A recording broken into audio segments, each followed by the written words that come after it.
है कि आप अकेले नहीं हैं। जैसे कोई अदृश्य शक्ति आपका साथ दे रही हो। कोई है जो आपको गिरने नहीं देता, जो आपकी गलतियों को भी आशीर्वाद में बदल देता है। अगर आपके जीवन में भी ऐसा कुछ हो रहा है तो यह संभव है कि श्री कृष्ण स्वयं आपके साथ हैं। लेकिन इससे पहले कि हम इस अद्भुत संदेश को शुरू करें, कृपया इस वीडियो को लाइक कर दीजिए और कमेंट में भावपूर्वक एक बार लिखिए राधे राधे, क्योंकि यह सिर्फ एक वीडियो नहीं, श्री कृष्ण का एक संदेश है जो उस आत्मा तक पहुंचना चाहिए जो आज अकेला है, लेकिन जिसे कृष्ण ने थामा हुआ है। अब आइए उस रहस्य को समझते हैं। श्री कृष्ण की 5 निशानियां जो बताते हैं कि वो अब आपके बहुत करीब हैं, और हो सकता है वो आपके जीवन का रथ पहले से ही चला रहे हों, बस आपको अभी वो एहसास नहीं हुआ। बहुत बार हम जीवन में इतना उलझ जाते हैं कि हमें एहसास नहीं होता कि कौन हमारे साथ है और कौन नहीं। लेकिन एक समय आता है जब हमारे भीतर कुछ बदलता है। कोई बाहरी चमत्कार नहीं, बल्कि एक आंतरिक बदलाव, और वही होता है श्री कृष्ण का संकेत। पहली बात जो धीरे धीरे आपके जीवन में उतरती है वो है एक अनजाना सा शांति का अनुभव। बाहरी जीवन में चाहे जितनी भी उथल पुथल हो, भीतर एक मौन सा, एक सुकून सा महसूस होता है। पहले जो बातों से दुहक होता था, अब वो बातें असर नहीं करती।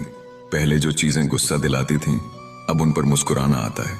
यह कोई सामान्य बात नहीं है, यह संकेत है कि श्री कृष्ण आपके हृदय में उतर चुके हैं। अब उन्होंने आपके मन को थाम लिया है। अब आपका मन उनका साधन बन गया है। दूसरी निशानी होती है जीवन की घटनाओं में अद्भुत संयोग। जब आप किसी समस्या में होते हैं और बिना किसी उम्मीद के हल निकल आता है, जब कोई सही व्यक्ति सही समय पर आपकी मदद कर देता है, जब कोई किताब, कोई पंक्ति, कोई भजन अचानक वही कह देता है जो आपको सुनना था, तब जानिए ये संयोग नहीं है, ये कृष्ण की कृपा का संकेत है। कृष्ण जब हमारे जीवन में आते हैं तो वो पीछे रहकर कार्य करते हैं। वो सीधे हस्तक्षेप नहीं करते, लेकिन वह हर चीज में उपस्थित होते हैं। हर संयोग, हर बचाव, हर मार्गदर्शन उनकी ही लीलाएं होती हैं। तीसरी निशानी, आपका ध्यान बाहरी चीजों से हटकर भीतर की ओर जाने लगता है। जहां पहले आपका मन दौलत, दिखावे और संसार की चकाचौंध में उलझा था, अब वही मन नाम स्मरण, ध्यान, भक्ति और मौन की ओर खींचता है। आप अब अनायास ही भजन सुनने लगते हैं। श्री कृष्ण की तस्वीरें, उनकी लीलाएं, उनके संवाद आपको भीतर तक छूने लगते हैं। यह संकेत है कि कृष्ण अब आपको स्वयं बुला रहे हैं। वो आपके हृदय द्वार पर खड़े हैं और कह रहे हैं, अब मैं तेरा हूं, तू मेरा हो जा। जब एक बार यह भाव भीतर से उत्पन्न होता है तो समझो अब दुनिया की कोई भी ताकत आपको उनसे अलग नहीं कर सकती। चौथी निशानी जो आपको दिखाई देगी वो है पुरानी आदतों और पुराने रिश्तों से अलगाव। जिन लोगों से आप गहरे जुड़े थे, अब वो धीरे धीरे दूर हो जाते हैं। जिन आदतों से आप बांधे थे, वो अब स्वयं छूटने लगती हैं। शुरुआत में आपको तकलीफ होगी, लेकिन धीरे धीरे आप समझेंगे कि कृष्ण आपको तोड़ नहीं रहे, वो आपको नया बना रहे हैं। उनका साथ केवल भक्ति का साथ नहीं होता, वो आपको रूपांतरित करते हैं, आपके भीतर का तमस हटाते हैं और आपको अपने योग्य बनाते हैं। और पांचवी, सबसे गहरी निशानी, जब आप हर परिस्थिति में कृष्ण का हाथ महसूस करने लगते हैं। अब चाहे कोई आपका साथ दे या नहीं, आप भीतर से जानते हैं कोई है जो मुझे थामे हुए है। आप अब रोते नहीं, बल्कि प्रभु को देखकर मुस्कुराते हैं।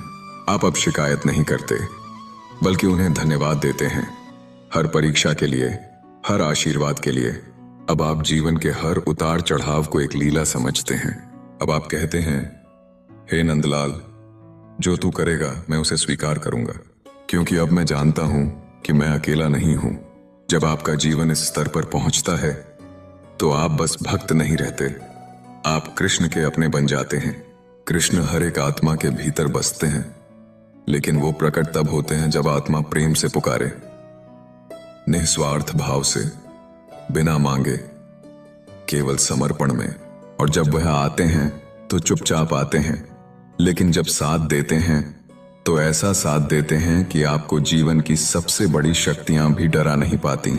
आज अगर आप इन 5 में से किसी भी एक बात को महसूस कर रहे हैं तो जान लीजिए कृष्ण अब आपके जीवन में उतर चुके हैं। उनकी कृपा ने आपको ढंक लिया है। उनका प्रेम अब आपको नया आकार देने जा रहा है।